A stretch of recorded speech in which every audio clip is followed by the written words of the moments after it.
Yours truly, Jedi Master Brevin Thompson, here to talk about Annabelle Comes Home, directed by Gary Dauberman, and this takes place shortly after the events of the first Conjuring. So, after containing the cursed Annabelle doll in their secret room that's filled with other cursed artifacts, Ed and Lorraine Warren, played by Patrick Wilson, and Vera Farmiga, leave to go on a trip while their daughter Judy is led by two babysitters, and eventually Annabelle gets out of her cage and all hell breaks loose. So, after seeing the trailer, I was pretty excited for this film. I love The Conjuring. I love The Conjuring 2. Annabelle Creation was also pretty good. As for other spin-offs in the Conjuring universe, Annabelle, I thought, I didn't really hate it, but it had its issues. The Nun wasn't really all that good, as well as I haven't seen The Curse of La Llorona, even though I would want to see it just to get my own personal opinion on the film. As for Annabelle Comes Home, I've seen some mixed reviews from certain critics. Honestly, I think this may be a good. I think it's more. I think it's more enjoyable than Annabelle Creation. I did like Annabelle Creation, but I think I liked Annabelle Comes Home a lot more than Annabelle Creation. And I mostly love the child performances. Mostly McKenna Grace, who plays Judy, who's Ed and Lorraine's daughter. Well, everything else I would say that the some of the acting is probably some of my favorite parts of the film. Some scares throughout the film, some of them work, some of them don't work. There's a couple of moments where there are some moments where it can almost rely a little bit on jump scares, but not to the point where it gets annoying because when you have a horror movie that relies too much on jump scares, that can get annoying. And it's basically, there are moments throughout the film where there's a jump scare and there's a false jump scare, and it would go on and on. And that was one small thing that almost kind of bugged me throughout the film. Like I said, some scares do work. There's one moment there. Well, I don't want to get into anything because spoilers. Some of the characters that I did. There were some characters that I did care about. Mostly Judy, because she's probably the strongest of all. Of the characters in the film. There's a bit of a limited cast. Sure, we have Patrick Wilson and Vera Farmiga as Ed and Lorraine Warren. My only biggest disappointment was that they were barely in the film. They're in the beginning and then they show up at the very end of the film.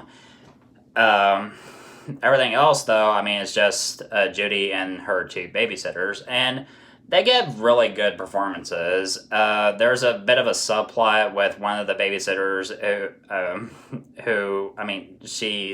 she's seen this boy who, he has a serious crush on her, and there's even a point where he tries to impress her by playing a guitar, and sure, it can be a little bit.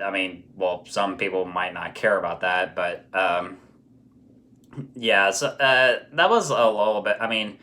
There was that one moment there. I don't care. Let's just continue on with the characters that I do care about.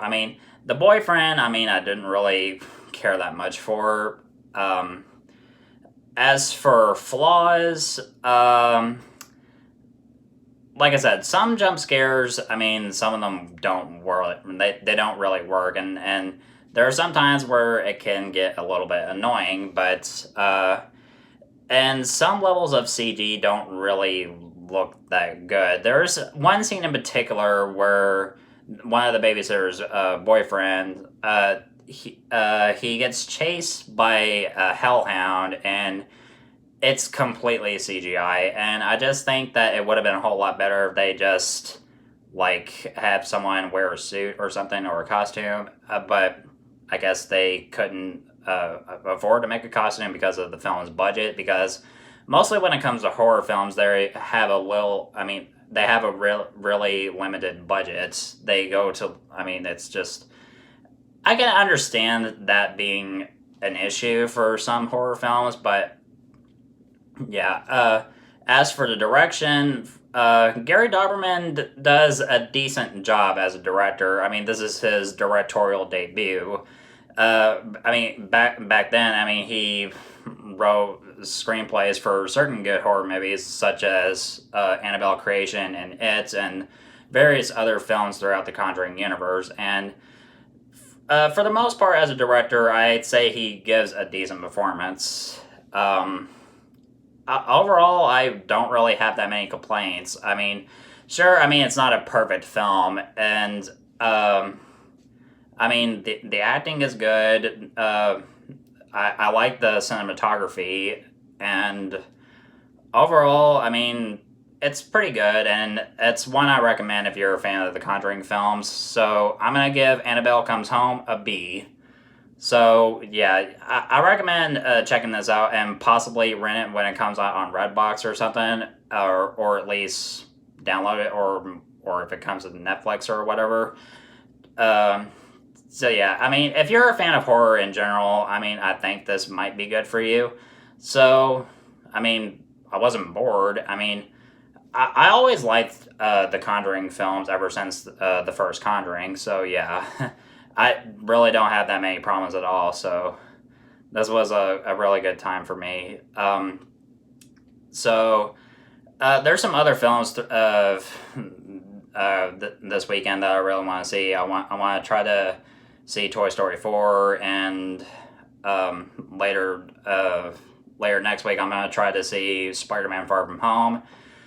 So yeah, I've been meaning to see more movies lately, but my day job has been keeping me a little bit busy. So I'm trying my best I can to see more movies and everything. So yeah, so thank you so much as always for watching and supporting my channel. I'm looking forward to doing more reviews very soon. And if you want news on the latest new movies, you know where to find me.